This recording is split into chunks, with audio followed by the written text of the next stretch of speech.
साथियों, इस अभियान को सफल बनाने के लिए अभूतपूर्व प्रयासों की भी जरूरत है। इन भगीरथ प्रयासों की एक झलक हमें इस बार के बजट में भी दिखाई देती है। कोरोना काल में देश के सामने जो चुनौतियां आई, उनके समाधान को ये बजट नई तेजी देने वाला है।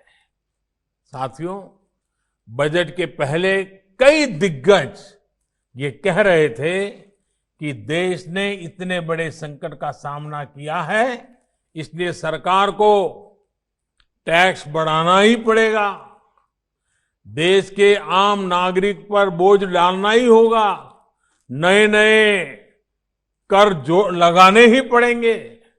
लेकिन इस बजट में देशवासियों पर कोई बोझ नहीं बढ़ाया गया, बल्कि देश को तेजी से आगे बढ़ाने के लिए सरकार ने ज्यादा से ज्यादा खर्च करने का फैसला लिया है। ये खर्च देश में चौड़ी सड़कें बनाने के लिए होगा। ये खर्च आपके गांव को शहरों से, बाजार से, मंडियों से जोड़ने के लिए होगा। इस खर्च में पुल बनेंगे, रेल की पटरियां बिछेंगी, नई रेल चलेगी, नई बसें भी चलाई जाएगी, शिक्षा, पढ़ाई लिखाई की व्यवस्था अच्छी हो, हमारे युवाओं को ज्यादा अच्छे अवसर मिले, उसके लिए भी बजट में अनेक फैसले लिए गए हैं। और साथियों, इन सब कामों के लिए काम करने वालों की भी तो जरूरत पड़ेगी।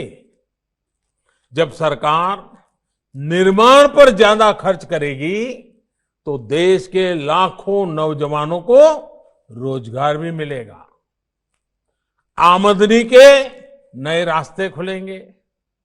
साथियों, दशकों से हमारे देश में बजट का मतलब बस इतना ही हो गया था कि किसके नाम पर क्या घोषणा कर दी गई।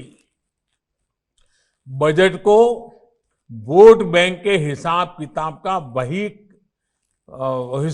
का वही खाता बना दिया गया था। आप सोचिए, आप भी अपने घर में आने वाले खर्चों का लेखा जोखा अपनी वर्तमान और भविष्य की जिम्मेदारियों के हिसाब से करते हैं। लेकिन पहले की सरकारों ने बजट को ऐसी घोषणाओं का माध्यम बना दिया था जो पूरी ही नहीं कर पाते थे। अब देश ने वो सोच बदल दी है, अप्रोच बदल दी है।